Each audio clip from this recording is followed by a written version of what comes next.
ఎవరికన్నా వెళ్ళి భరత్ భూషణ్ అని చెప్తాడు, క్యాస్ట్ ఎతుకుతున్నాడు ముందు. ఇటు రెడ్డా, కమ్మ, కాప, వెలమా. అబ్సల్యూట్లీ నేను 50-60 ఏళ్ల బట్టి చూస్తున్నా, కులం పోకుండా ఈ ఆర్థిక వ్యవస్థలు రావు. నేను అహ్మదాబాద్ లో పనిచేసా 78లో. సూచేబాయ్, భరత్ భూషణ్ బాయ్ అంటారు. అంటే ఏంటి, ఇక్కడ రెడ్డి కమ్మలాగా ఆడికి ఒక షా గాని పటేల్ గాని పెట్టుకోవాలి. నేను అన్నాను మాకు లేదా నాన్న, చెప్పుకోలే, కులం అడుగుతున్నాడు. రెండోది 6 నుంచి 10 వరకు ఇదొక ప్రయత్నమే. మనిషిలో మార్పు రానంత వరకు నువ్వేం చేయలేవు. ఇంతమంది చదువుకున్న జడ్జెస్ ఉన్నారు, ఇంజనీర్స్ ఉన్నారు, ఆఫీసర్స్ ఉన్నారు. కులం ఎందుకు ఆశిస్తున్నారు? నిన్నే నా దగ్గరికి ఎవరో వచ్చి చెప్పుకుంటున్నారు, వాడు డబ్బులు కూడా తీసుకుంటాడంట, కానీ నీ కులం ఏంటని అంటాడు. అంటేంటి, రెడ్డి కులం అయితే ఎక్కించుకుంటాడు, ఒప్పుకుంటాడు. అదే ఎస్సీ వాడు, మాలా మాదిగా, లేకపోతే బీసీ వాడు అయితే నీకు ఇవ్వడు. కాబట్టి ఇదొక ప్రయత్నం, మనం మార్పు తీసుకురావాలనే ప్రయత్నం మనం చేస్తున్నాం. వీళ్ళని అభినందించాలి. ఎవళ్ళు చేయని వీళ్ళు చేస్తున్నారు. మేము కూడా ఒక 4-5 ఏళ్ల క్రితం గద్దర్ అన్నతో పాటు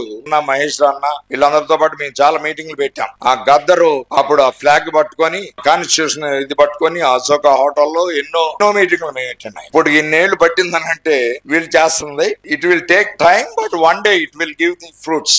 ఒక రోజున ఒక జడ్జి రామకృష్ణ అని చిత్తూరు ఆయన ఉండేవాడు. అతను కడపలో పనిచేస్తున్నప్పుడు ఆయనకేదో ట్రబుల్ అయితే అప్పుడు ఇంకొక జడ్జి ఇక్కడ నుంచి చాలా ట్రబుల్ పెట్టాడు. ఎడితే సారు నేనే బయటకు వచ్చి, సరే రేపు మీ మీటింగ్ కి వెళ్దాం పదా అని అంటే హైకోర్టు ఇచ్చింది order, anything speaking against the high court, contempt of the court అని అంటే హైకోర్టు వచ్చింది. నేను వెళ్ళాను, సార్ వాళ్ళకి నైట్ వచ్చిందంట ఇట్లాగా. ఇది నేను అక్కడికి వెళ్ళి ఆ గుంటూరు పోలీస్ స్టేషన్ లో కూర్చున్నాము. ఒక అర్ధగంట కూర్చోబెట్టి, సార్ ఇప్పుడు వెళ్ళిపోండి అని అన్నారు. అంటే మనకి ఈ వ్యవస్థ మనల్ని ఏదన్నా చేంజ్ తీసుకురావాలని అంటే సహించదు. మా ఫాదర్ విజయవాడలో స్కూల్ పెట్టాడు వే బ్యాక్ 1965. అరే కాల్ చేశారండి, స్కూల్ కాల్ చేశారు. అంటే వీడి మంచి పాపులర్ అయిపోతున్నాడు, వీడి పిల్లల్ని ఎడ్యుకేట్ చేస్తున్నాడు. 2 సార్లు కాల్చారు. లక్కీగా పిల్లలు ఎవరు చచ్చిపోవాలి. అంటే ఎంత ఘోరంగా ఉంటది ఈ క్యాస్ట్ సిస్టమ్ అనేది మనం అర్థం చేసుకోవాలి. దీనిలోనే ఇదంతా అన్ని చదువుకుంటే ఏదో పెద్ద ప్యూరిఫైడ్ అవుతాడు అని అనుకోవటం భ్రమ.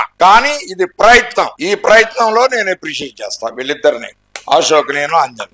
మీతో పాటు మేము ఉంటాం. ఎందుకంటే ఎవరో ఒకటి చేయకపోతే ఉద్యమం రాదు. మీరు మీ పిల్లలకి చెప్పండి, జ్యోతిబాబు పూలే సినిమా వచ్చింది, 1-4 సార్లు చూడండి. 10th ఫెయిల్ అని ఒక సినిమా వచ్చింది, అది ఐఏఎస్ కి ఎంత కష్టపడతాడో అనేది చెప్పుద్ది. నేను 1994లో అశోక్ హోటల్లో బాంబ్స్ ఎవ్వళ్ళు ఒక మీటింగ్ పెట్టారు. పెడితే నన్ను అన్నాడు, అన్న మాకు ఎవ్వడు పెద్దవాడు లేదు, నువ్వే కొద్దిగా వచ్చి. అంటే నేను అన్నా, అరే నాకు చాలా బిజీ, ఒక అర్ధగంటకు వస్తానన్న. అర్ధగంటకు వెళ్ళినోడిని మా అసిస్టెంట్ చెప్తున్నాడు, టైం అయిపోయింది సార్, టైం అయిపోయింది, వెళ్ళిపోండి.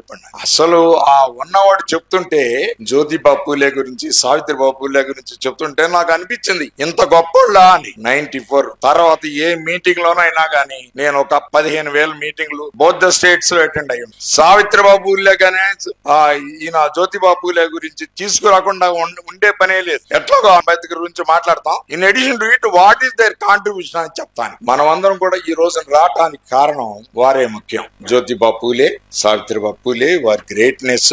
ఫాతిమా, నా పేరు కూడా చెప్పరు,